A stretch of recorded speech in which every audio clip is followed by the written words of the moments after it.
this is Tina with Two Chicks and a Cricut, and I just have a really quick video that I want to do for you guys today. I got a question a couple weeks ago, and it was about using your pattern paper in your Cricut and how maybe not to be so wasteful.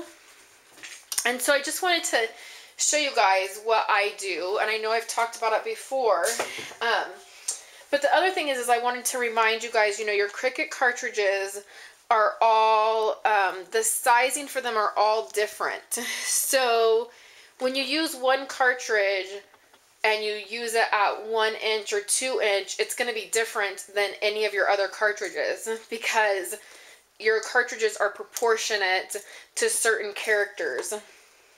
So especially on your paper, you'll see that really with your paper doll dress up cartridges, they will be, your accessories for your paper dolls are going to be proportionate to your paper doll size. So if you're not using real dial size, then sometimes when you put in a cartridge, you don't know exactly how big your image is going to be. So one of the things that I do is I just get this plain white cardstock, and you can get a chunk of it at Walmart. I think you get like 500 sheets. You can get it in the stationery aisle, and I just get it, and it's not too thick.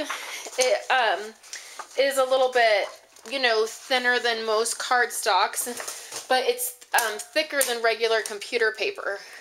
So what I do is I just keep a big chunk of that, and you saw it was just in my drawer, and I keep it very handy, and I do this every time I do a cut if I'm not sure, because I don't want to waste that expensive paper that we buy.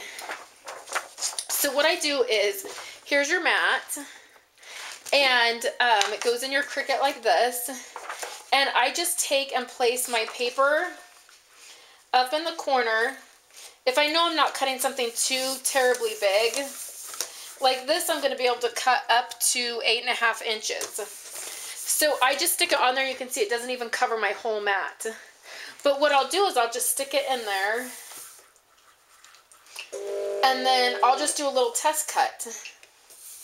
So if I'm not sure what this font is going to be, I will just cut it. And like say I want it at 3 inches. So I'm just going to make a test cut.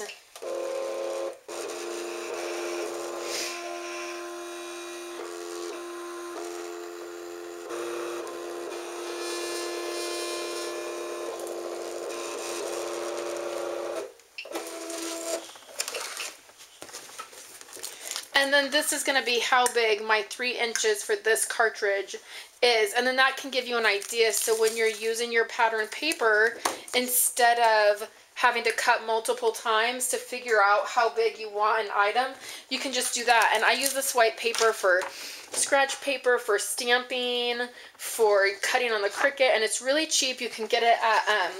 I think I got my last chunk I got at Big Lots for $2.50. They had 500 sheets in a package for $2.50. So I don't mind wasting it. So I hope that tip helped you guys out. I hope that answered the question that I got a few weeks ago on what it is that I do to save paper. And thanks for stopping by the vlog, guys.